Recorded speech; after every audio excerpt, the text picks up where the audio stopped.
Então, meu nome é Marise Machado, professora de língua portuguesa. Sou professora de língua portuguesa da rede. Você não quer o meu currículo, não. Tenho 33 anos de magistério. Então, quer dizer que dá para dar uma aulinha aí, boazinha, razoável de português para vocês. O que nós vamos tocar aqui no curso não é em profundidade uma aula de português a nível de ensino médio, assim, para a gente descobrir orações, mas para corrigir alguns defeitos, né? Às vezes de concordância, às vezes de regência, às vezes de postura. A gente vai ter uma noção de como ler, o que ler, como o Bispo Tito falou na aula inaugural, a importância da leitura, né? Nós somos um país que sempre é reprovado nessas questões. Nós estamos lá nos últimos lugares em questão de interpretação, matemática e ciência. Nossa colocação é uma das 10 últimas colocações. Então, o povo brasileiro não sabe ler, muito menos escrever e interpretar. Então, esse é o raio-x da educação no país. Mas, como nós somos servos de Deus, nós temos que ler a Bíblia e transmiti-la corretamente para quem nos ouve. Logicamente, a inspiração, quem dá é Deus, o Espírito Santo. Mas a gente pode ajudá-lo falando, concordando adequadamente. Ok? Primeiro vamos orar. Senhor, nós te agradecemos por estarmos aqui para aprender de Ti, Senhor. Dá-nos graça, compreensão, amor, cumplicidade, Senhor, que nós possamos nos apresentar como obreiros que não têm de nada em que se envergonhar. Por isso mesmo nós estamos aqui aprendendo de Ti, aprendendo uns com os outros para o crescimento da Tua igreja. Em nome de Jesus nós te pedimos e te agradecemos. Amém. Amém. Então, a nossa matéria de hoje é hiperonímia, olha lá, e hiponímia. Hiperônimos e hipônimos. A palavra é feia, mas a gente vai entender molezinha, ok? Passa o slide para mim. Primeiro slide. Então, olha lá. Hiperônimo deriva do grego hiperonimon, hiper para cima, e ônimon quer dizer nome. O latim é diferente do grego. Se eu disser supernomos, seria latim. Aquilo ali é o grego. Como a nossa língua tem influência tanto no grego quanto o latim e as outras línguas também, formando um grande romance, para a gente, romance quer dizer a mistura de várias línguas para a formação do léxico. O léxico é aquilo que você fala, a construção da sua língua.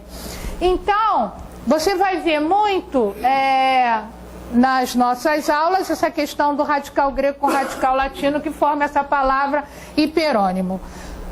Vem do grego. Se fosse no latim, como a gente diz, hipermercado e supermercado. Para mim não tem nenhuma diferença, porque hipermercado é em grego e supermercado é em latim, que quer dizer a mesma coisa. Tá? Então, quando eu digo lá em Romanos, mas transformai-vos. Transformar é em latim. Metamorfosear é em grego. É a mesma coisa, transformar. Às vezes a gente acha que uma palavra tem um sentido bem maior do que a outra, só por causa que troca os radicais, tá? Mas o significado é o mesmo. Então, hiperônimo é a palavra do sentido genérico, do sentido grande da palavra. Você vai ver o que é. Então eu digo assim, os animais da fauna brasileira estão morrendo. Isso é um hiperônimo, animais. Quando eu digo assim, a anta, o jabuti, a onça parda, quando eu começo a denominar quais são os animais, eu tenho os hipônimos. Então, olha, o grande é o hiperônimo. Animais. Quando eu digo frutas, é o hiperônimo. É o coisa grande. Se eu disser maçã, banana, é o hipônimo. Entendeu aí? De novo, repetindo. Vamos fazer um rio, voltar. O hiperônimo é o sentido mais amplo. O hipônimo, estou falando de hiperônimo, né? E o hipônimo é o sentido mais específico. Legal aí? Se você olhar no papelzinho que a tia Marise deu, eu acho que tem uma pequena definição lá atrás de hiperonímia e hiponímia. Tá lá? Achou? Passa para mim, hipônimo. Isso. O hipônimo é nada, hipo é para baixo, hipo para baixo. Não tem nada a ver com hipo do hipopotamos. Hipopotamos, hipo aí é cavalo, potamos é rio, é cavalo do rio. Então não tem nada a ver com isso. Isso é para baixo, uma outra preposição, um outro radical. Aí então, olha, hipônimo quer dizer a palavra no sentido específico que eu falei para você. Hiperônimo, fruta. Hipônimo, maçã, pera, banana. Sim, quando eu detalho, eu tenho o hipônimo. Quando eu falo só, E a gente vai ver isso em alguns versículos bíblicos, tá? Então, olha só, a hiponímia tem relação, por exemplo, essa relação fruta com maçã é muito clara. Mas eu posso fazer uma hiperonímia e uma hiponímia com relação de contextos. Por exemplo, se eu digo Deus fez os céus e a terra, aí eu falo, qual Deus? Jeová Jireh, Jeová Shammah, aí eu tenho os hipônimos, tá? Deus é o hiperônimo. Quando ele age especificamente, aí eles são os hipônimos, né? Então vamos dizer que se você precisa de cura, ele vai ser um Jeová, tal, entendeu aí? Então Deus é o grande hiperônimo. Os hipônimos são as qualidades e como ele age especificamente, tá? Por exemplo, os filhos de Jacó, se eu estou pregando, então os filhos de Jacó, aí de repente eu falo, José, fala um filho de Jacó. Fala um filho de Jacozinho. Vocês lembram de Jacó? Qual é os filhos? Diz um filhinho de Jacó. Eles são o quê? Hiperônimos ou hipônimos? Ah, que turma linda! Aprendeu. Então, quando eu falo os filhos de Jacó, eu tenho, como é que é o nome? Hiperônimo. Quando eu falo José, Benjamim, Naftali, eu tenho os hipônimos, entendeu? Então, geralmente, quando a gente prega, você tem que... Aí, estou controlando meu computador, é você. Passa aí para mim. Aqui, eu controlando aqui. Então, quando a gente prega ou quando a gente lê, a gente tem que observar os hiperônimos para você começar a falar dos hipônimos.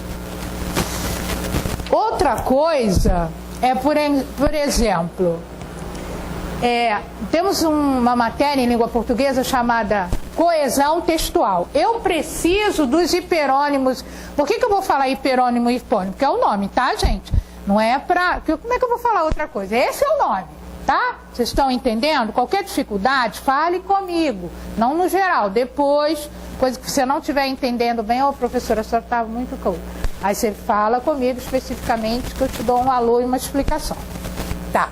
Então eu tenho uma coerência e uma coesão no texto. O que é texto? Gente, eu preparei a aula explicando as técnicas de leitura, mas gente, na próxima aula a gente vê isso, tá? E vamos resolver tudo, e eu também trazer no meu pendrive, que eu coloquei na outra bolsa, trouxe a outra bolsa e não a bolsa que estava o pendrive. Coisas de mulher. É assim mesmo. Então, olha só. Eu, quando tenho texto, a gente tem trabalhar com coesão e coerência textual. E eu preciso dos hipônimos e hiperônimos para poder haver uma coesão e uma coerência textual. O que é coesão? Eu não posso estar falando, como aqui é uma classe bíblica, eu não tenho obrigatoriamente que dar os textos bíblicos, eu vou dar a língua portuguesa. Não tem, quem vai dar as coisas bíblicas são os pastores, bispos, essas potestades todas. Mas eu só vou dar língua portuguesa. Então eu vou trazer outros textos que não são textos bíblicos, tá bom? Tá clarinho? Certo. Sou professora de língua portuguesa. Então olha lá, quando às vezes a gente senta, e você também é membro, né? Você senta e às vezes tem alguém falando, dando uma palestra, ele vai falar, vamos dizer, vós sois o sal da terra. Então, Raabe, vós sois o sal da terra. Então, Raabe estava no mundo. Bem, o sal da terra, até você puxar esse gancho de sal da terra com Raabe, né? Pode ser ela ter sido um sal, mas naquela época não era tão sal assim, né? Então, você puxar uma coisa com outra para ver uma coerência e uma coesão, vai ficar meio difícil. Então, olha só, às vezes você está sentado, o cara começa num tema, termina no outro, que não tinha nada a ver com o tema inicial. Isso é falta de coesão e coerência, tá?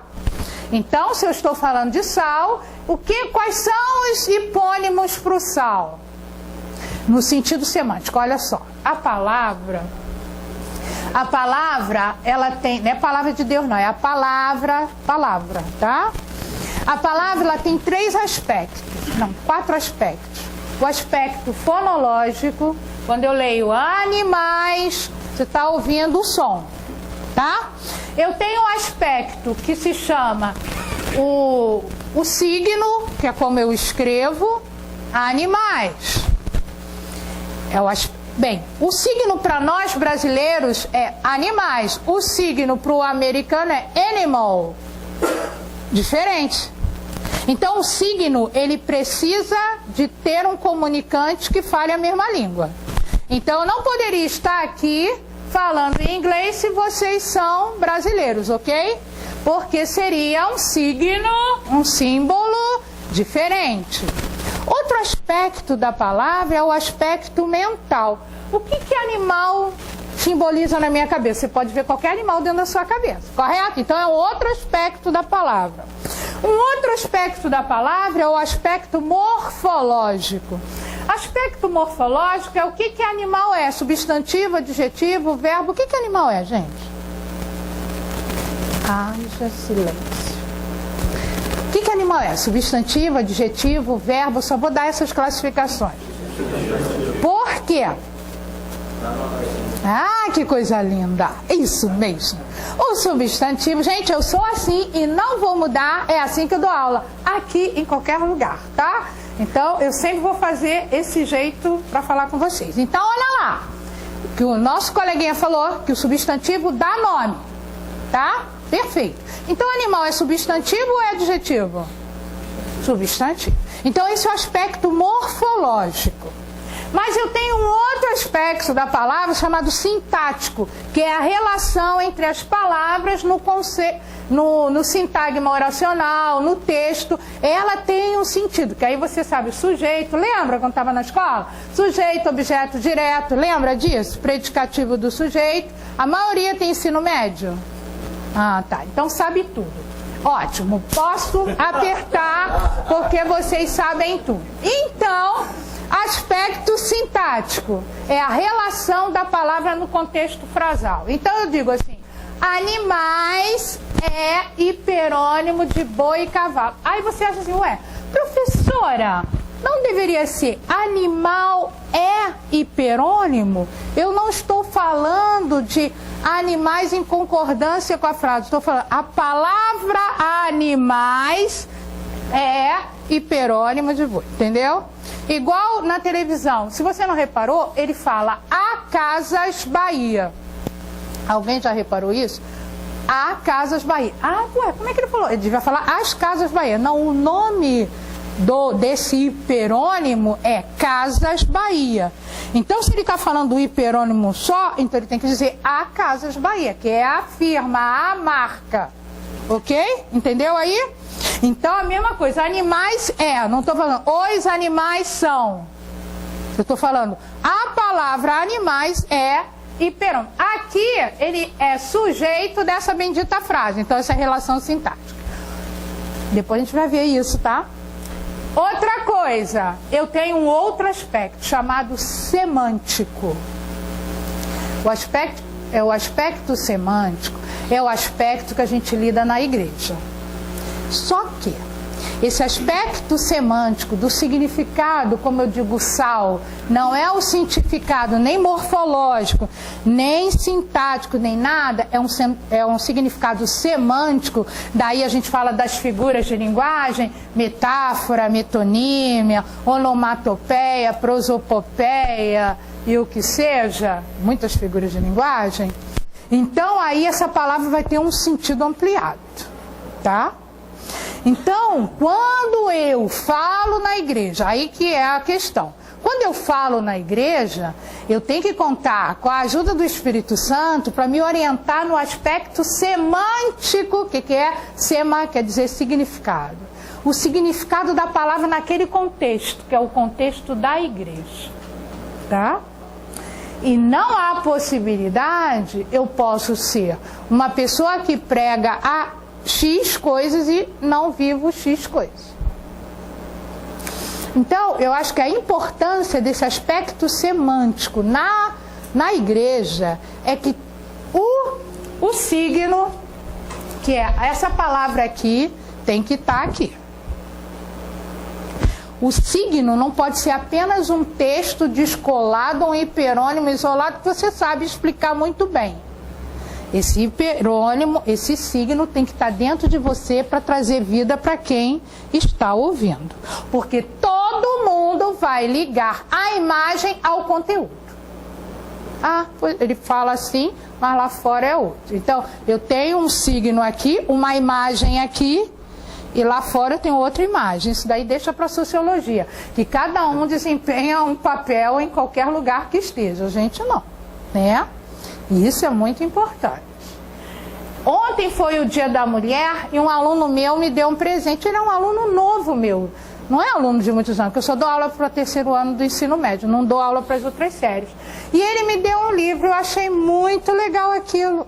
Ele foi me procurar na sala de professora, eu quero dar um presente para você. Aí eu falei, ai, adoro presente. Aí ele me deu um livro de presente. Legal que o livro que ele me deu é um pão diário. Vocês conhecem pão diário? Ele me deu um daqueles, né? Aí eu achei muito legal. Aí eu mostrei para a turma. Aí o pessoal, é sempre assim, puxa-saco. Eu falei assim, não.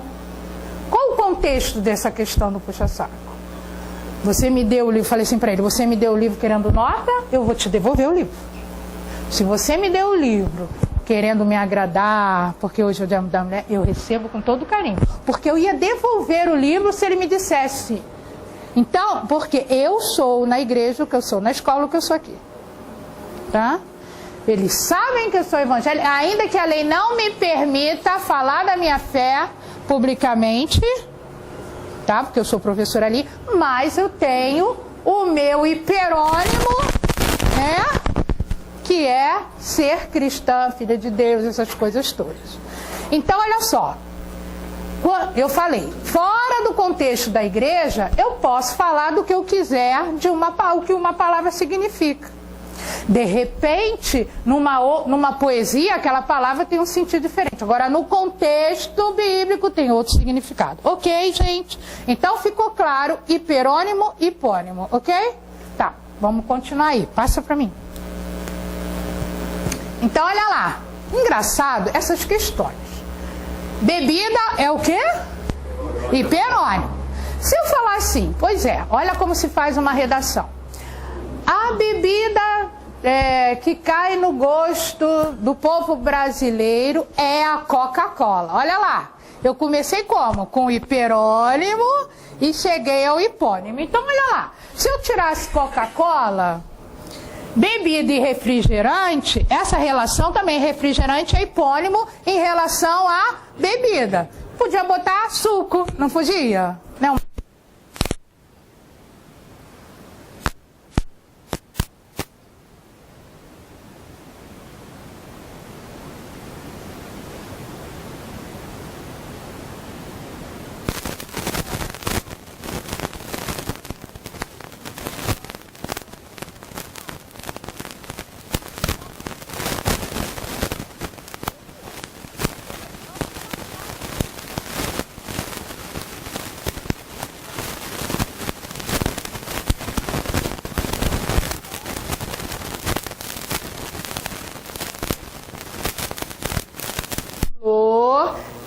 hiperônimo de orquídea. Tá vendo aí? Todo mundo tá vendo? Tá muito aqui embaixo, né? Tem como levantar, não? Tá. E lá embaixo, hipônimo, palavras que possuem significado específico. Jatobá é hipônimo de árvore. Passa aí. Ok. Agora... Sim. Tirar isso aqui? Alguém pega. Primeiro que a minha coluna está maravilhosa. Preciso dela para dar aula amanhã cedo. Então, muito obrigada, meninos. Não tem nem... Só você virar para cá. Isso, vira para cá. Tá legal. Cuidado com o meu computador. Isso. Não, ele que está controlando lá. Nosso querido que está lá, dando tchau para vocês. Olha lá, viu? Coisa louca. É assim mesmo. Então, vamos lá. Eu quero que escrevam esse texto.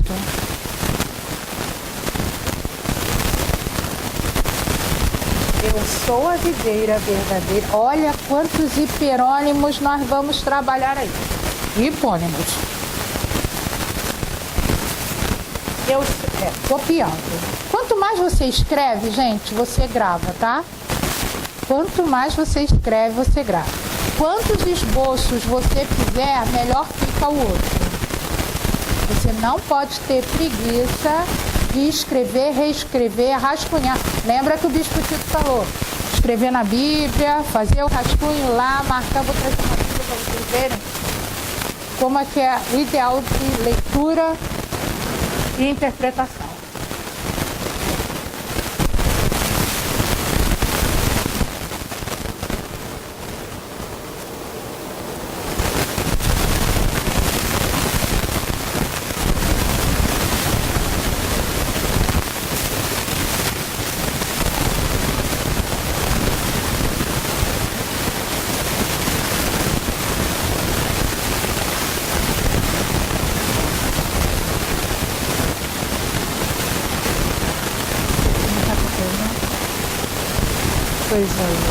Alguém tem um caderno? Não precisa, não?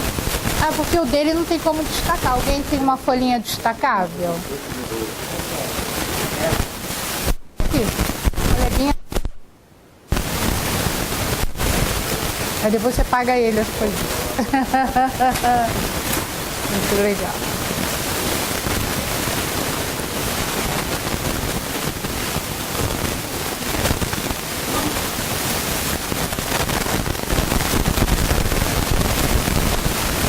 Todo mundo copiou?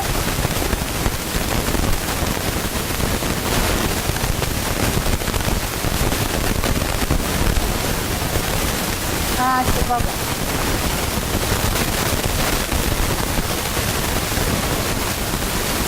Henrico, tem a chamadinha dele? A ficha aqui. Ah, tá. Tá bom. Tinha alguém que tinha falado que tinha fazer. Já falou? Ah, tá bom. Mais alguém? Não?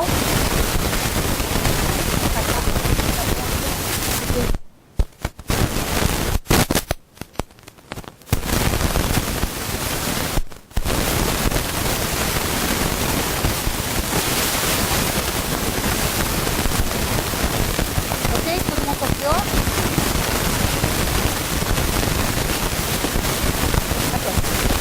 Olha lá. Lembra como é que a gente fez a relação hiponímica com aquelas setas? Bebida, refrigerante. Eu quero que nesse texto você faça primeiro uma relação hiperônimos. Começa no hiperônimo. Nem sempre o hiperônimo.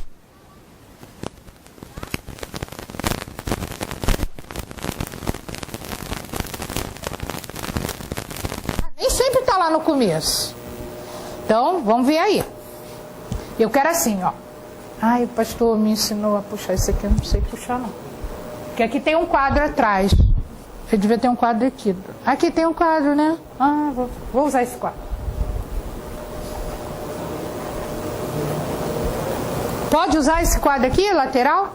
Ah, legal. Eu tenho aqui minhas canetas de quadro. ver que tá mais...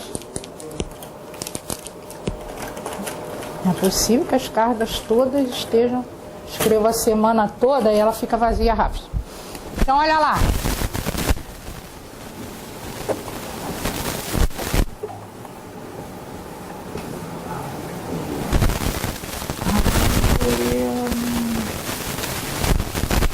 Pereira, uma árvore, pereira, videira, tá? Galho. Entendeu aí, gente? Olha lá o que eu fiz aqui. Árvore e perônimo. Nome da árvore especifiquei. Ainda da árvore eu falo do galho. Olha só como é que eu vou afinando essa relação, tá? Legal, quero dentro desse texto aí. Essa mesmo, como fiz aqui. Então, eu tenho hiperônimo.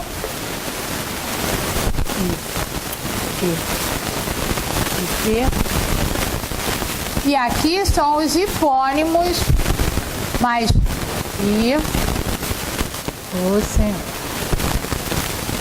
hipônimo. Sabe que galho em relação a pereira, ela fica também sendo um hiperônimo do hipônimo. Fizeram aí minha relação dentro disso daí. E eu acho muito legal quando a gente entende essas relações nesse texto. Você vai entender que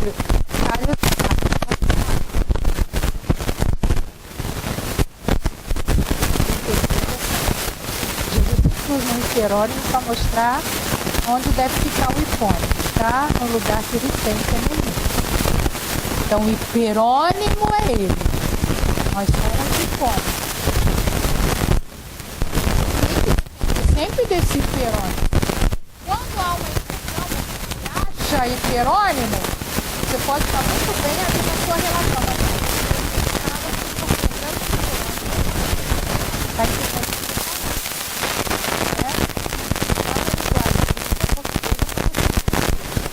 No reino de Deus só há um hiperônimo.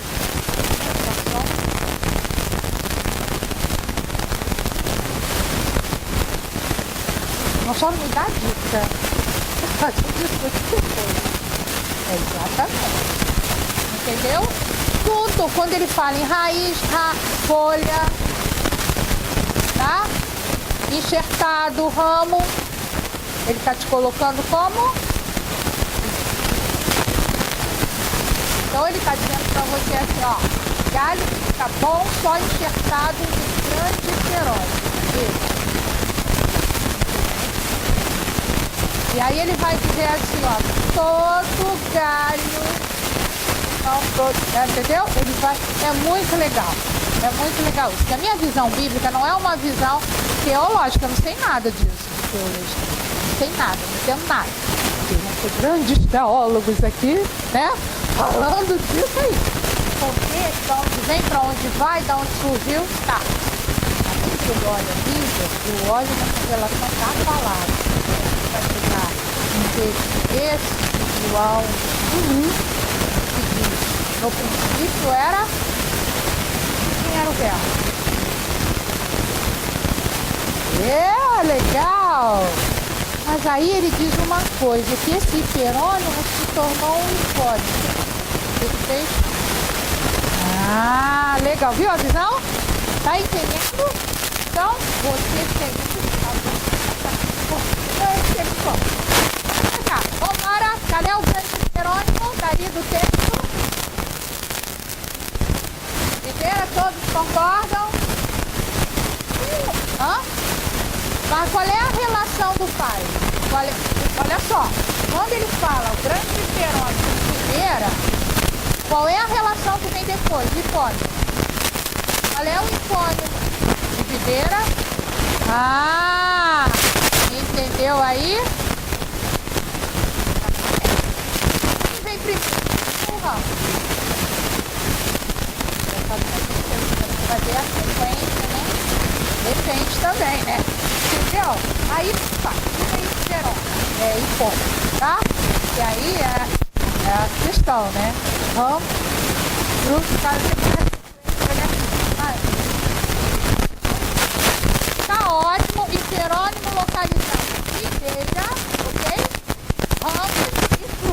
você pode voltar para o que vem. Antes ou depois. Tá. Isso. O menino apressado. Isso. Temos uma outra relação hiponímica e hiperonímica. Qual é? Pai. Não, mas aí o foco é pai e agricultor. Porque a função desse pai agora é trabalhar essa vinha. Então, qual é a função específica dele? Ser agricultor. Tá? Muito legal isso. Nesse versículo, aí como vai direito, eu barrabar,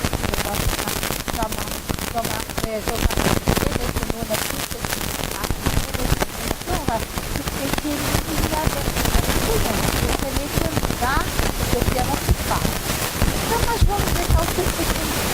Então ele é sons e fontes. Eu gostei disso que vocês visualizaram que vai em relação agricultor. A viver em relação a amo e tudo.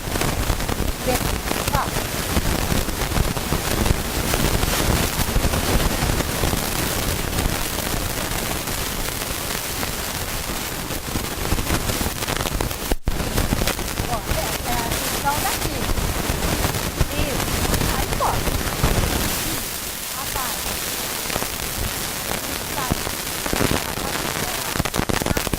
É uma árvore de esfarelando.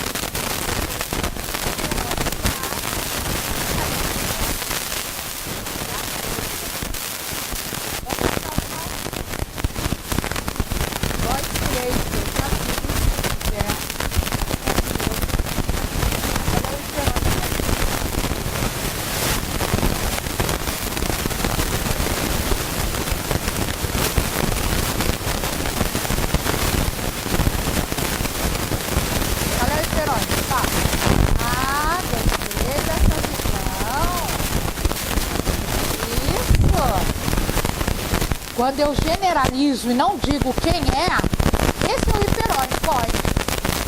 Esse não é. Marcos, olha só a relação, Marcos. Eu tenho voz, como ele falou. Depois eu venho com ativos. Aí eu venho com Marcos.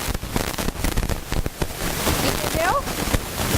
Quando eu especifico quem, aí eu tenho o último hipótese. Só voz, falou com todo mundo. Meus amigos, continua genérico. Fala pro seu banco, seu amigo fala pro seu banco, seu amigo fala pro seu banco. Entendeu? Então, voz.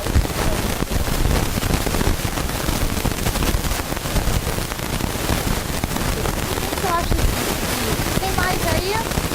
Esse meu não tem mais. Tem mais aí não. Tá igualzinho. Perfeito. Olha.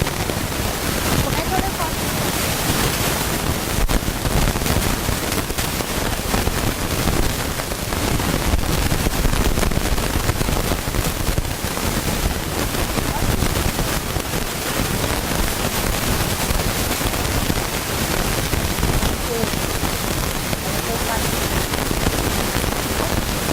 Então, essa relação de hipônimo e hiperônimo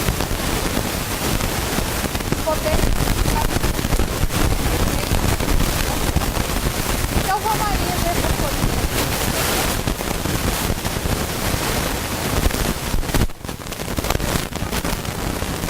E aqui está até coladinha.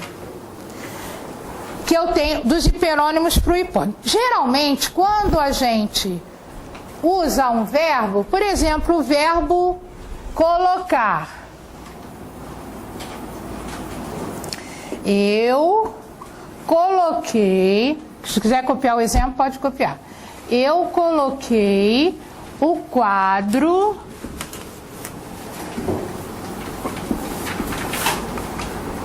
na parede.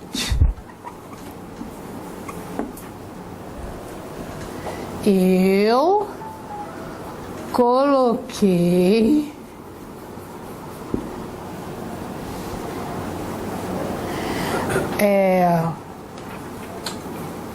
o feijão no fogo. A gente tem uma tendência a usar um verbo só para tudo.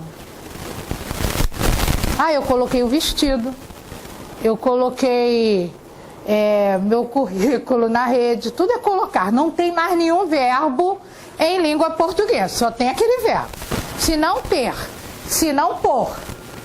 E aí eu coloquei essa gradezinha para você ter as possibilidades que o verbo pode te dar e você falar melhor, tá? Todo mundo está me entendendo aí? Todo mundo está aqui na sala, também está, né? Então vamos lá, tá certo. Num dia de trabalho a gente se cansa, mas faz um esforcinho aí. Ó, eu coloquei o quadro na parede. Eu pendurei o quadro na parede. Esse é melhor do que você usar o colocar.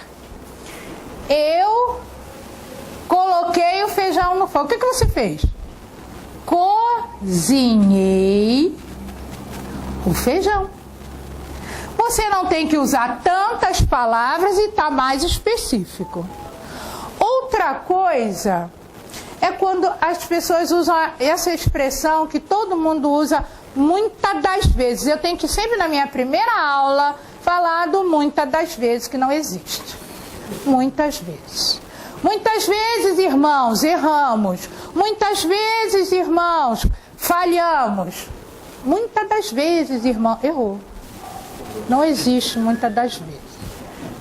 Muitas vezes. Tá? Fiquemos de pés. Você veio de pé. Tá com o pé aí. O que fica? Vamos levantar, fiquemos de pé. Tá? Ou levantem-se. Mas porque os pés estão aí, não precisa dizer. Ok? É um pleonasmo desnecessário. Muitas das vezes é um barbarismo, porque não existe a expressão, são vícios de linguagem. Realmente engraçado que entra como vícios de linguagem. Vai tomar o seu assento. São vícios. A maioria fala. E era uma expressão bem antiga, né? A maioria fala. Gente, então, ó, simplifique que é melhor. Ok? Sempre. Sente-se. Levante-se. Perfeito. Mesma coisa aqui, ó. Eu coloquei o quadro na parede. Não precisa nem usar o sujeito. Parece ficar mais bonito, né? Pendurei o quadro. Fora que, quando as expressões são usadas fora de tempo, se chama arcaísmo. É uma expressão que não se usa mais. Quando eu digo assim, você é uma pessoa cafona, essa palavra cafona não existe mais. Você pode dizer antiquada, antiga, sei lá o que seja. Tem uma palavra que, para melhorar isso, tem algumas coisas que são, tipo assim, passa o tempo, aquilo tem um valor. Aí a pessoa chama de vintage, né? Uma coisa assim. Então, é outra coisa. Agora, arcaísmo é uma palavra que não se usa mais, você está usando. Ok? O jovem, ele usa muito neologismo. Neologismo são palavras novas, né? Eu tenho um aluno que ele todo dia fala assim, suave, professora. Aí eu, suave. Agora você me explica o que é suave. Aí eu falei, tudo bem, professora? Eu sim, exatamente. É isso que eu faço com a linguagem. Eu trago a sua linguagem, melhoro um pouquinho e mando de volta para você. Tranquilo, professora? Está tudo bem, professora? Não é isso que é suave? Isso aí, professora, suave. Adorei isso. Então, suave. Então, quer dizer, o jovem, ele modifica o seu vocabulário todo dia. Você também tem que entender, isso daí faz parte do colóquio, da linguagem coloquial. Agora, você, para escrever, usa a norma culta. E esquece os parênteses. Vamos embora usar o texto legal. Sem muitas das vezes, sem misturar os pronomes. Tu és a pessoa mais maravilhosa da minha vida. Você mora... Pronto, misturou dois tipos de pronome, errou. É isso que o Bispo Tito falou na primeira aula, que os hinos, a gente olha, começa com tu, termina com você, é um horror, mistura de pronome. Isso é um outro vício de linguagem, chama-se solecismo. Eu não posso começar com o pronome e no final ter outro. Eu posso ter, por exemplo, eu, nós, porque aí pluralizou. Agora, nessa relação, como eu digo para meus alunos, eu te amo. Aliás, eles não falam, te amo. Está errado, não se começa nenhuma frase com pronome oblíquo. Coloquialmente se fala, porque o pronome oblíquo não é sujeito de nada. Então eu tenho que quebrar esse pronome no começo. Então eu tenho que dizer, eu te amo, ok? Pronome oblíquo não começa a frase. O bicho falou que eu estava anotando os erros dele, brincando, lógico que nunca. Jamais, que ele fala muito bem. Mas ele usa o pronome enclítico, eu disse. A gente fala assim, eu disse isso, né? Você não faz essa relação, eu vou explicar a vocês o que é anáfora e catáfora. Então, eu tenho que usar o pronome sabendo com quem é que eu estou reportando. A Bíblia tradicional, as primeiras, ela usava, porque Almeida era um padre, ele usava o vernáculo português perfeitamente. Você sabe que o cara de Portugal, ele flexiona melhor do que a gente, que é igual os Estados Unidos e Inglaterra. A Inglaterra é mais crítica, os Estados Unidos é mais relaxado na língua inglesa. Isso acontece com os países colonizados, eles ficam mais fragilizados na questão do vocabulário. A mãe, ela tem um vocabulário mais rígido. Temos a reforma da nossa língua, que Portugal foi contrário, porque a gente é bem mais relaxado. Mas, para a gente falar uma linguagem só, temos a reforma da língua portuguesa. Mas olha uma coisa aqui. O português fala acto, actual. A reforma diz que eu posso manter, porque para eles não existe sem esse ser. Para a gente fala atual e ato. Tá certo? Todas as duas formas, tá? Porque português de Portugal, ele tem esse ser. Português nosso, brasileiro, não tem. Não há erro, ok? Agora, se você botar acento em ideia é um erro. Nem aqui, nem na China, Portugal, ideia tem mais acento. Então, tudo que termina em eia, geleia, prosopopeia, não tem acento. A não ser o seu nome que já foi escrito e registrado, então você mantém o acento aí se tiver alguma coisa com eia. Aí vai manter o acento. Fora disso, Assembleia de Deus não pode ter acento. Tá errado. Acabou. Tá? Então, tudo que termina em eia, grava aí para não te dar a regra, é sem acento agora. Outra coisinha. Olha o data show da sua igreja. Eles vêm, não tem mais acento. Duplo E. Tá? O café. Antigamente era assim, agora não. Não tem mais acento. Então, tudo que você aprendeu lá nos primórdios. Coco diferencial não tem acento. Acento diferencial, ele, L, não tem acento. Tá? Eu não sei todas as regras, não, que são inúmeras regras, tá? Mas, e a questão do hífen, você sempre procure, porque é só você digitar na internet, o hífen que era separado, agora virou junto, é uma coisa maravilhosa. Então tem que estar estudando também toda hora. Mas olha bem, isso aqui agora é um que eu falei? Erro. Aqui admite-se. Lá em Portugal, acto, e até se eu quiser escrever acto, também poderia, não está errado, tá? Não tem nada a ver com pacto, porque aí o aluno vira pato. Então, isso aqui é uma coisa, pacto é outra. Igual eu dando aula de sufixo e prefixo, eu pedi uma palavra com sufixo de. Desleal, desonesto. Aí o meu aluno falou, desde. Desde que? As letras estão piorando cada vez mais por causa disso. Porque você só fica no computador e escreve menos. Então, quando a gente corrige uma redação, não entende o que o aluno está fazendo, vai ficar dito por não dito. Então, tudo isso tá certo, tecnologia é bom, mas escrever é excelente. Escrever. Lembre-se que a palavra de Deus diz que nós somos cartas lidas, né? Outra coisa, eu não falei com vocês. texto, não é somente aquilo que é escrito. Eu passo um texto para vocês. Cada um lê a vida do outro. Nós temos uma aparência que é um texto para os outros. A linguagem verbal e não verbal. Quando você está no trânsito, o sinal lá, né, o semáforo para uns, o sinal de trânsito para outros, eles diz assim, ei, para aí, o que ele faz? Fica de que cor? Para você parar, que cor? Ah, acho que estão dizendo bem, não sei. Daltônicos, será? Bem... Então, isso é uma linguagem não verbal, mas que está havendo uma comunicação que você está entendendo o que eu estou querendo dizer. E quando o texto bíblico diz que nós somos cartas lidas, né, nós também passamos uma imagem que o mundo lê. Ele lê. Né? Então, quando eu estou dando essa aula de contexto, eu falo assim para os meus alunos, se eu chegar aqui na sala, entrar assim correndo, toda assim, desarrumada, com a roupa rasgada, qual é o texto? Eu assim, alguma coisa aconteceu com a professora, foi assaltada, perdeu o ônibus meio a pé, muito engraçado, estou correndo, estou despenteado. Então tem um texto, tem uma linguagem, tá? E tudo é texto, e há muitas vozes no mundo, né? Então, quer dizer, cada coisa que eu observo tem uma leitura, tá? Então a gente tem que ter esse cuidado, não só na maneira de falar, né?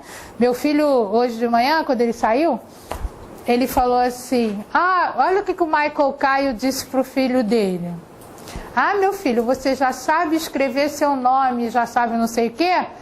Você pode ser pastor ou pode ser contador. Porque o QI do pastor é muito pequeno, não precisa saber muita coisa. Então, olha bem. Qual é a leitura que o mundo faz da gente? Antigamente, era pior ainda, que dizia que crente era uma pessoa iletrada, né? Não sabia nada. Hoje está melhorando um pouquinho. Mas ainda diz que o QI é pequeno. Porque não analisa, não critica, aceita tudo. Essa é a visão, tá? Então, quer dizer, a gente tem que passar um outro texto para essa geração. Um texto de fé, mas um texto qualificado, né? Um texto que alguém, quando perguntar a razão da sua fé, você pode dizer a que veio, por que não, né? Que não é apenas guiado igual as ovelhas, né? George Orwell escreveu um livro chamado Animal Farm. A Revolução dos Bichos, deu a tradução para o português, é a Revolução dos Bichos, mas era a Fazenda dos Bichos. E ele, nesse livro, dizia que os porcos, quando dominaram o resto dos animais, porque eles tiraram o poder dos homens e passaram para os animais. Quem liderou os animais eram os porcos. Olha a conotação. Então, os porcos pegavam as ovelhas e diziam assim, 4 patas é bom, 2 patas ruim.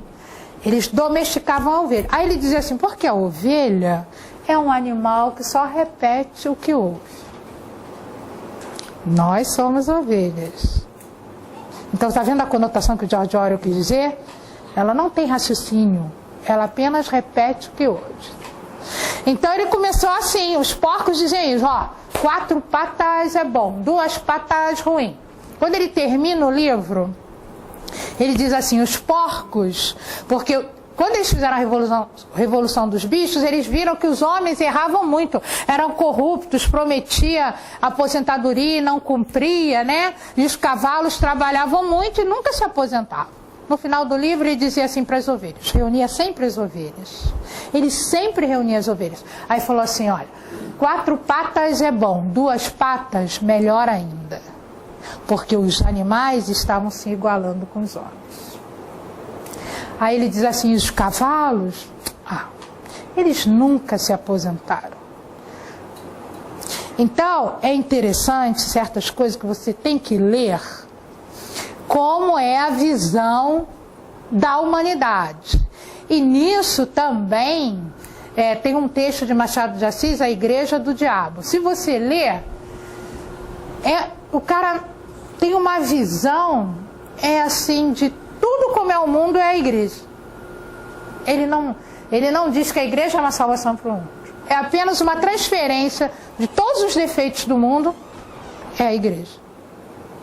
Então, nós temos que ver qual é a nossa leitura para o mundo. Que tipo de leitura que o mundo está fazendo da gente? De honestidade, de sinceridade. Ah, não, se der um jeitinho eu também faço, né? Então, qual é a leitura? É sempre assim, porque a Bíblia diz, né? Muitos chamados, né? Mas poucos escolhidos. Antítese, a gente vai ver essa antítese. A Bíblia é sempre antitética. Ela vai dizer uma coisa que é boa e uma coisa ruim, sempre tendo um antônimo, tipo assim, como lá em Deuteronômio, assim, escolhe, pois, a vida, né? Tenho posto diante de ti, olha a antítese, a vida e a morte, né? Outra coisa que é uma antítese na semântica é bodes e ovelhas. É uma outra antítese, tá? Então, quando a gente aprender figuras de linguagem, nós vamos... Tinha um pastor que dizia que tudo era metáfora. Tudo é metáfora. O meu professor mesmo, de morfossintaxe, ele dizia que só tem duas figuras de linguagem, metáfora e metonímia. Metonímia é substituição. Metáfora é uma comparação, tá? Se eu tirar o como, se eu colocar o como, eu tenho uma comparação. Se eu tirar, eu tenho uma metáfora. Por isso que a metáfora é uma comparação enunciada. Mas quando ele diz, eu sou o pão da vida, e aí você vai ver, por que é uma metáfora? Porque ele vai comparar as qualidades do pão com as qualidades dele. Entendeu? Mas tem horas que quando ele fala, ele substitui. Aí eu acho que é uma metonímia. Jesus é a grande metonímia. Quando ele substitui a mim e a você na cruz. Não tinha outro, né? Quem é que pecou? Nós. Mas quem substituiu? Então a metonímia é o caso da substituição, não é a comparação, tá? Isso eu estou falando filosoficamente, né? Mas quando ele fala que ele é o pão, ele tem as propriedades. Quando eu falo da metáfora, eu tenho que olhar a palavra que ele usou quando ele diz a porta. Pensa na porta fisicamente. O que a porta faz? Somente isso? Somente? Isso, essa palavra. Quem falou? Ela dá acesso. Ela protege também quando eu fecho essa porta. Eu também impeço outras pessoas que entrem. Então, quando eu tenho uma palavra, eu quero a hiperonímia e hiponímia dessa palavra. Porque quando você chega, é isso mesmo que ele está dizendo. Se ele diz, cuidado, olha a casa. Tem uma casa que é construída na rocha. Aí você vai pensar as propriedades da rocha. Entendeu? Aí você vai basear seu texto em cima disso. E pedir ao Espírito Santo para te iluminar qual é a direção que você tem que tomar. Mas basicamente a palavra diz o que ela quer dizer. Por exemplo, no texto bíblico diz essa coisa sobre a porta de ferro não prevalecendo contra a igreja. Entendemos que a porta é um mecanismo de defesa, na verdade é a igreja que vai sempre prevalecer sobre o inferno, não o inverso como as pessoas interpretam, né? Que a igreja, por ataque do inimigo, vai se deixar derrotar. Porque as portas, olha aí. As portas é um mecanismo de defesa. E as portas é o quê? Da igreja? Na igreja que tem que avançar. Porque as portas é da onde? Do inferno, é isso? Isso aí, a porta do inferno. A porta não é da igreja, a porta do inferno. A igreja tem que avançar. Porque está uma porta totalmente aberta, com muita facilidade, você cai facilmente. Se você observar bem, por exemplo, na genealogia de Jesus, tem 3 mulheres que tem na genealogia de Jesus. Quais são? Está faltando uma. Tamar. Que agora, nessa novela e José do Egito, alguém viu? Não. Viu alguém? Viu? Tem Tamar. Quase ninguém vê que Tamar, porque a genealogia só tem o quê? Só tinha o quê? Homens. A não ser as filhas de Zelofeate, não tem um nome assim, porque não tinha homens. E elas foram, diante de Moisés. Como? Meu pai vai ficar sem herança? E elas entraram também na genealogia lá atrás. Essas 3 mulheres, Tamar, Raabe e Ruth entraram nessa genealogia. Você imagina, Tamar, ela se vestiu de prostituta porque o pai do marido dela não queria, que era assim, você perdia o marido, tinha que o outro resgatar, né? A descendência. E ele não queria. E ela se vestiu de prostituta, né? Ele caiu naquela sedução dela e gerou um filho e continuou a descendência, que é a descendência de Jesus. Raabe, uma outra prostituta, mas as atitudes, é essa questão que a gente tem que olhar. Deus sonda os corações. Às vezes a pessoa está naquela situação porque alguém constrangeu, colocou ela na situação e ela não, ainda mais naquela época, ela não podia sair. A mulher viúva, ela tinha que ser entregue à prostituição. Então ela estava com medo de ser colocada, né? E a última mulher, Ruth, que era uma moabita, que não tinha nada a ver com o povo de Israel, mas por uma questão de fidelidade à sua sogra, que Ruth quer dizer amizade. O nome Ruth quer dizer amizade. Olha só a palavra. E tem um texto, vamos ler João 1, depois a gente volta para aí. João 1:1. Antes de você concluir isso, coisa e me dizer o texto, que a gente quer que vocês falem sobre isso para mim, mas eu vou falar. João 1:1.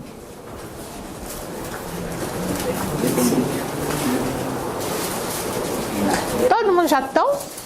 Todo mundo lá? Quem pode ler para mim com entonação? Levanta a mão que eu autorizo. Quem quer ler? Pode ler. Lá atrás de verde. No princípio era o Verbo, e o Verbo estava com Deus, e o Verbo era Deus. Olha só, quando eu era bem pequenininha lá na cidade de Barbacena, brincadeira. Mas quando eu era bem jovem, ai gente, esse quadro tá assim, manchando, né? Tem que passar um paninho. Olha só. Hiperônimo. Olha só. Esse texto em grego, é isso que eu estou falando, quando eu era bem pequenininha, eu tinha um pastor, não era de Nova Vida, não, eu tinha um pastor, que quando ele via uma coisa nova, ele juntava a juventude e mandava. Então ele chamou um pastor Fernando Enéas, eu não esqueço dele de nenhum, não sei nem se está vivo mais, acho que não. Era um professor de grego, e ele mandou a juventude, todo mundo aprender grego. Aí ele vinha, ele era um pedagogo de um estaleiro Veroma lá. Isso. Pastor Fernando Enéas, ele era pedagogo desse estaleiro. Então, ele ensinou a gente a ler no Novo Testamento em grego. E enquanto ele estava me ensinando, eu estava aprendendo, porque o grego é muito diferente, porque eles têm sinais, né? Alfa, delta, gama, delta, o alfabeto é diferente, né? E esse versículo, a gente tinha que decorar esse capítulo todinho em grego, ler na Bíblia, a Bíblia é em grego, né? Ler esse versículo. Olha a minha época como é que era, hein? Você sabia a Bíblia no grego koiné. Aí eu esqueci tudo de grego, mas eu nunca esqueci esse versículo, que diz: enarque rein rologos, rologos enarque, panta de altu egêneto. Eu lia perfeitamente, nessa época que eu era bem jovem, tinha uns 17, 16 anos, perfeitamente no grego, porque ele era um pastor amoroso, e cada coisa que ele falava no grego, cara, era a sabedoria. Ele colocava dentro da gente. E ele diz, no original é assim, enarque. Toda palavra que vem com arqueólogo, arqueologia, quer dizer coisas antigas, né? E nesse versículo ele diz assim: no princípio era o verbo. O que é verbo? Você lembra a definição de verbo em língua portuguesa? O que é verbo? Uma palavra que exprime ação. Depois, fenômeno da natureza. O que mais? Sentimentos ou estados, porque é o verbo de ligação. O que mais? Horas, tempo decorrido, tudo isso, porque quando o relógio bateu, tantas horas. E aqui ele diz assim, que no princípio era só isso, verbo, mas no grego não diz verbo, diz logos, só era a palavra, tá? Isso que é a tradução. No princípio era a palavra era no princípio, é assim mesmo que ele diz, era no princípio. Mas essa palavra não ficou só aqui, ela fez o quê? Se fez carne. Então não era somente o falar, porque a palavra tinha autoridade. Quando Deus disse haja luz e houve, esse verbo não tem sujeito, tá? Todo verbo haver, que é usado no sentido de existir, ele não tem sujeito, tá? Então quando Deus disse lá haja, aquela palavra era como se o próprio Deus estivesse se manifestando em toda a natureza, vindo junto. Por isso que no princípio era o verbo. Mas ele diz que o verbo, ou seja, a palavra, era o próprio Deus. Jesus diz o quê? Então ele falou, essa palavra que apenas todo mundo ouvia, haja e ouve-nos, criativa, ela se materializou, e toda aquela autoridade que tinha aquela palavra, agora você ia ver a palavra viva. Uma coisa que você aprende nisso, e eu quando olho para essa questão do verbo, que você disse, que é ação, né? Estado, fenômeno da natureza. Agora, não fica mais nesse setor da oralidade, ele se materializou.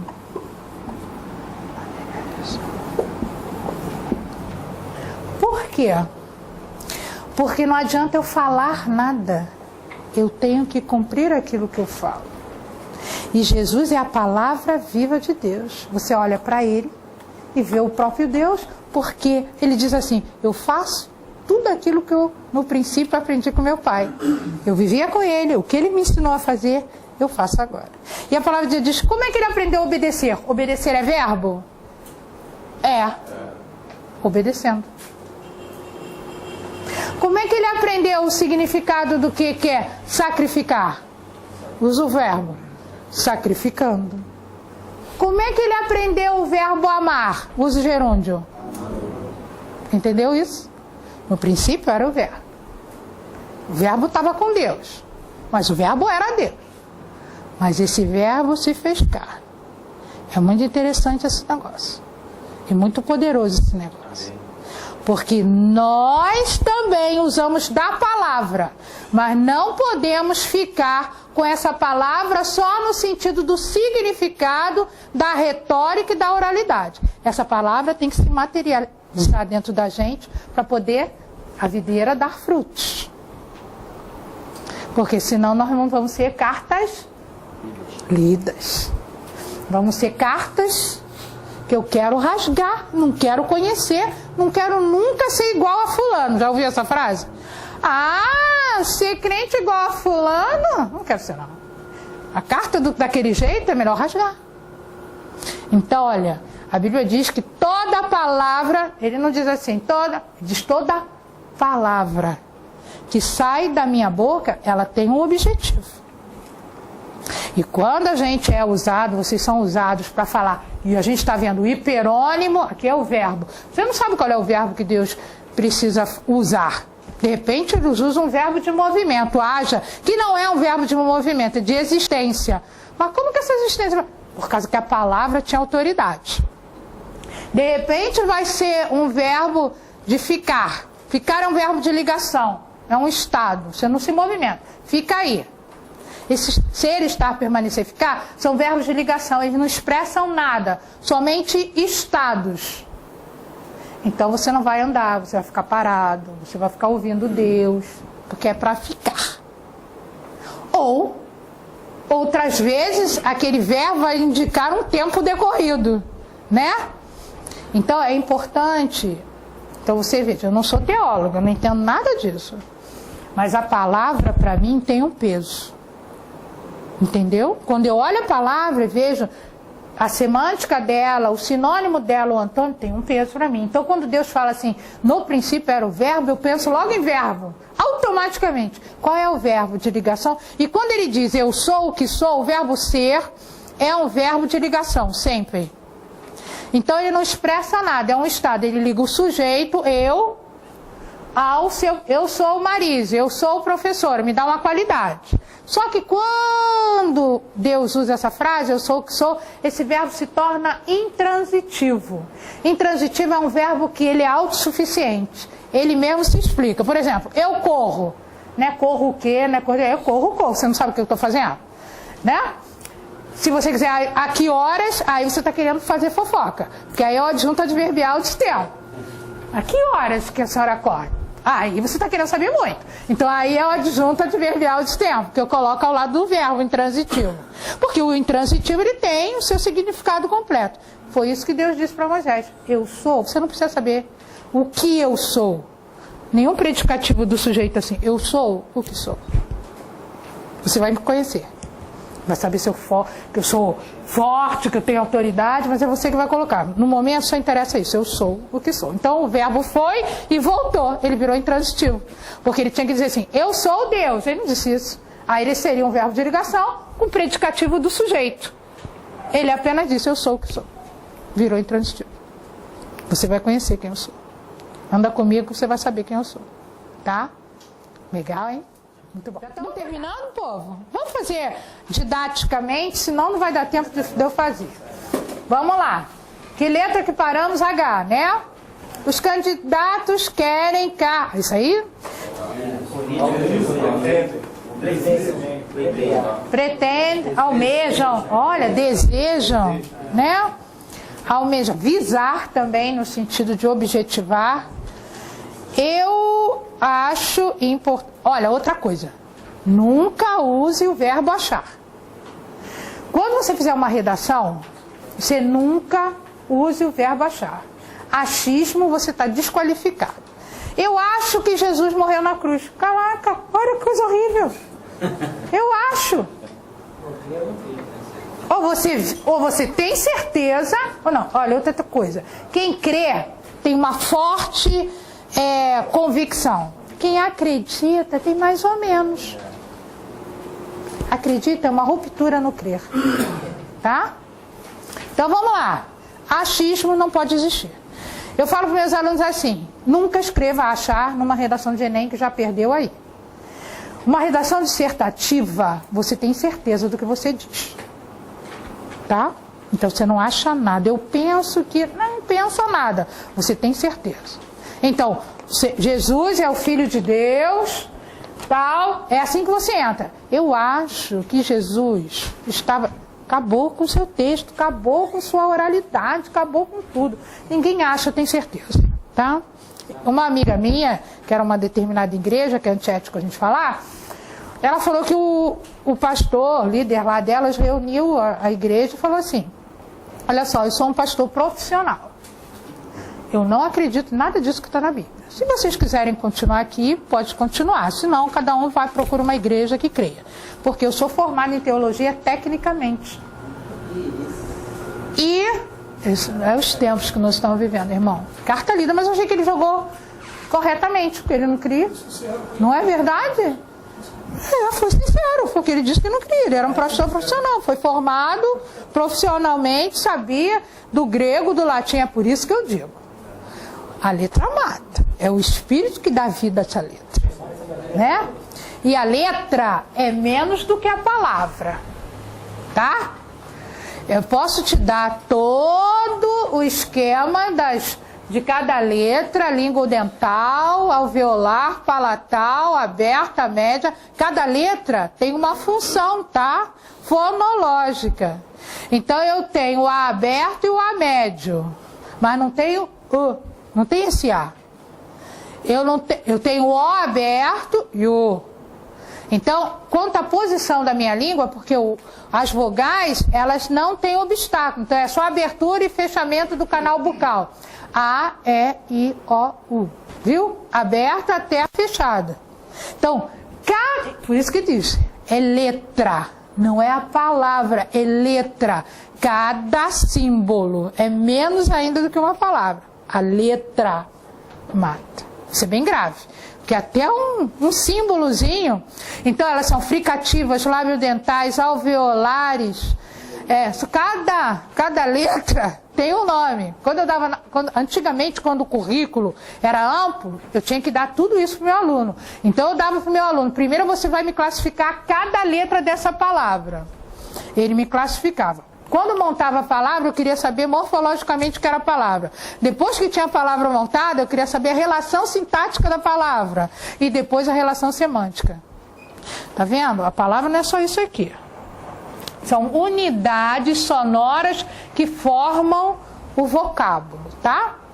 Então é a letra que mata. Então a gente tem que ter bem cuidado com isso que a gente fala. Mas ele foi autêntico e todo mundo foi embora da igreja.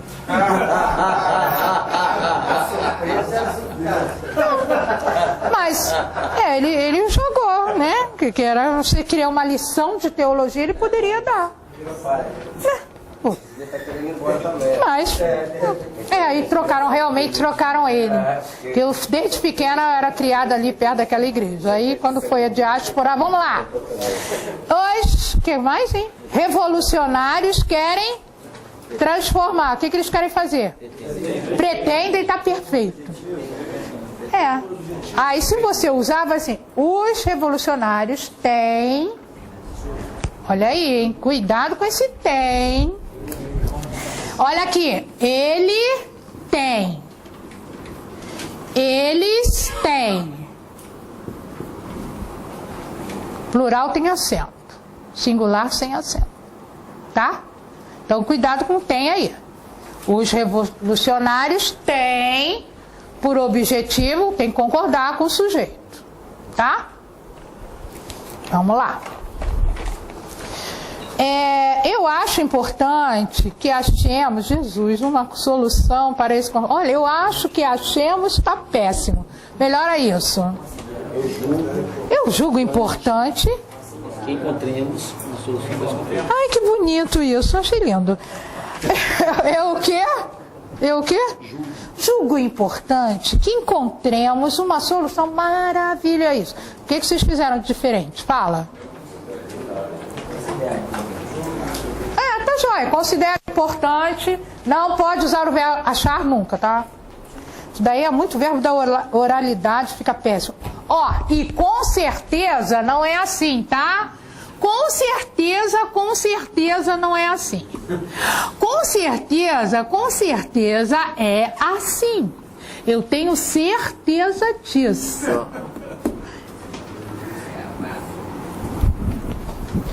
Mas eu já vi no Facebook, irmãozinho falando, com certeza, pastor, vai dar tudo certo. Aí com certeza vai dar tudo errado. Tem que separar, tá? Tem que melhorar. Mas a gente só vê, né? Gente, eu tô brincando com vocês, mas a gente só vê. Porque eu fui corrigir uma pessoa que escrevia sempre no meu Face, inbox, né? Por mensagem.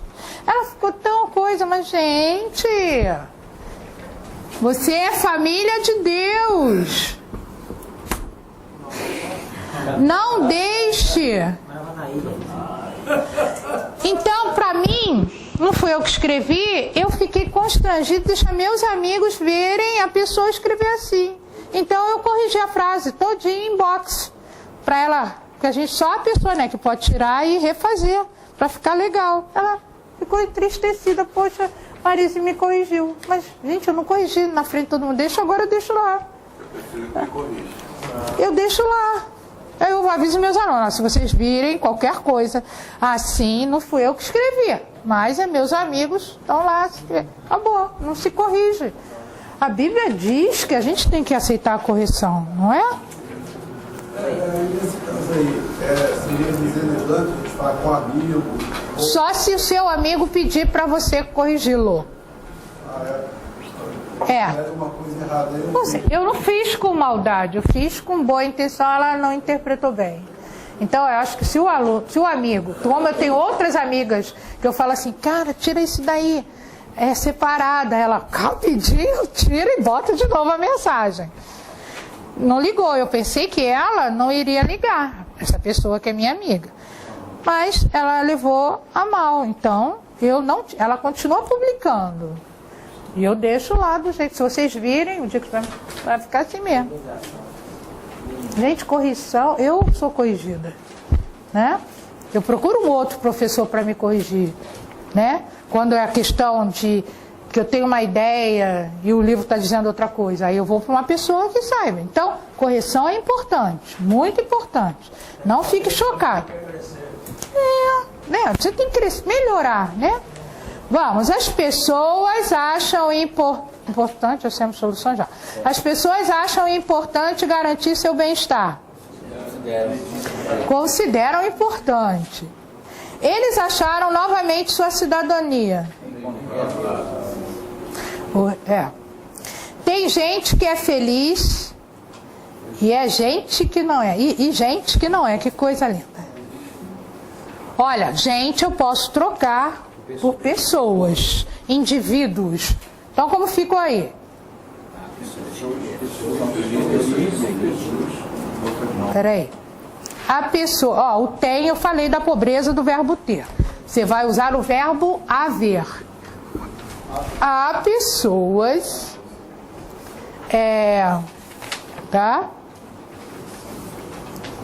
que têm que ser tratadas como seres humanos. No Enem teve uma redação que escreveu assim: o ser humano... A gente fica assim na sala dos professores, gente, é o ser humano, é o ser humano. Como que vai? Ser humano, o ser humano, não é ser humano, muito ser humano. Então, quer dizer, cuidado. Então, há pessoas que têm que ser tratadas como seres humanos. Você tem que concordar com o sujeito. O governo tem recursos suficientes para investir em saúde. Qual é o verbo? Possui. Possui recursos, né? Os jovens olham em silêncio o sol se pôr. O quê? Contemplam, observam, né? Analisam, tá fora, né? Porque não está fazendo nenhuma análise. Só constatam. Também pode. O rapaz olhava a moça com timidez. Eu gostaria que fosse... observava, porque contemplar é o romantismo, que é como se você olhasse e venerasse, né? Mas admirava a moça, né? Do que contemplar, dá um peso muito, né? Pode ser, né? Vai ficar, né, naquela coisa platônica. Vamos lá, qual é a outra? Ações corruptas. Não. Os soldados espiavam, pode ser observavam também. Outra, ações corruptas costumam lesar as pessoas que pagam impostos. Ué? É na pessoa de novo? Tá pessoa mesmo.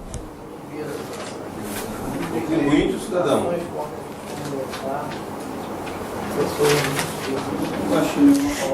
Onde que eu tô lendo? Qual é a letra T? Ações corruptas lesam os indivíduos ou os cidadãos que pagam impostos. A questão aí é pessoas, né? Que a gente tem que tirar pessoas. Lesam, em vez de botar o costume lesar, eu já entrei no verbo. Outra coisa, evita a locução verbal. Entra no verbo, tá? Por exemplo, costuma lesar, lesam. O gerundismo. Estou indo passar a sua informação. Passarei sua informação. Uso o futuro. Não uso o gerúndio. Gerundismo é quase um barbarismo. Gerúndio tem hora para se empregar. Uma pessoa armada fez morrer. Fez morrer? Uma pessoa armada mesmo. Que horror. Fez morrer uma outra pessoa. Isso aí está na redação. Como é que ficou esse ajuste? Um indivíduo armado e morreu um outro indivíduo. Ou um vítima, outro vítima. Vitimou de... Pode deixar outra pessoa no final, tá? Um indivíduo armado provocou a morte ou matou uma outra pessoa, tanto faz, porque aí ficou no hiperônimo, porque pessoa não sei quem que ele matou, se é uma menina, sei lá, o que seja, deixa a pessoa aí. Oi? Uma pessoa armada matou outra. Pode ser, gostei, uma solução. Você fez a pessoa? Não, silepse não, zeugma. A zeugma é quando tem um termo anterior e mata o segundo termo. Por exemplo, eu comi maçã, você também? Cadê o verbo? Tá perfeito. É uma zeugma, porque eu tenho um verbo anterior, entendeu? Então, eu comi maçã, você também comeu. Então, a zeugma é a omissão de um termo falado antes, você pode usar. Elipse é quando eu digo assim, eu tiro o sujeito.